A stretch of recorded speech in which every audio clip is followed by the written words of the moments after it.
যাওয়ার কারণে, না হলে কিন্তু আগে জ্যামের কারণে অনেক সময় লাগতো। তো তারপরে আমরা উত্তরা চলে এসেছিলাম। আর এখানে কিন্তু আমার ছোট ভাই আজকে আমাকে আর আপুকে ট্রিট দিবে বলে এনেছে। তো সেইজন্যই ৩ ভাই বোন যাচ্ছিলাম। তো তারপরে হচ্ছে তাকে অনেক কষ্ট করে আমরা হচ্ছে রাজি করিয়েছি, একটু পটানো লাগছে। তো দেখেন সে কি বলে। দর্শক, তো আমি লাস্ট 2 ইয়ার আমার বড় আপু মেজোটা হ্যাপি আপুর কাছে ইংলিশ পড়ছিলাম। অ্যান্ড ও আমাকে অনেক কষ্ট করে অনেক ভালো মতো পড়াইছে, 2 বছর কোনো টাকা নেয় নাই আমার আব্বুর কাছ থেকে। এবং সে আমাকে অনেক ভালোভাবে পড়াইছে এবং কিছুদিন পর আমার এইচএসসি রেজাল্ট দিবে এবং আমি আশাবাদী একটা ভালো রেজাল্ট করব এবং এই রেজাল্টের মাঝে আপুরও একটা সার্থকতা আছে, একটা কৃতিত্ব আছে, আপুরও একটা অবদান আছে। এর জন্য আপুর কাছে ট্রিট দিতে নিয়ে আসছি। তো এই বিশেষ ট্রিটের জন্য আমি কিন্তু হচ্ছে নাগা ড্রামস চুজ করেছিলাম যে চলো আমরা সবাই একটা নাগা ড্রামস ফাইটিং করি। তো ৩ ভাই বোনে ৩ টা নাগা ড্রামস নিয়ে নিলাম।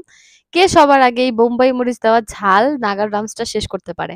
তো এখানে ফার্স্ট বাইটটা আমার ভাই নিচ্ছিল। এটা এত পরিমাণ ঝাল ছিল, ভিতরে কিন্তু একদম বোম্বাই মরিচ দিয়ে ভরা। এটা খেয়ে আমি লিটারেলি অসুস্থ হয়ে গেছি। আমার হচ্ছে খুবই খারাপ অবস্থা হয়ে গেছে।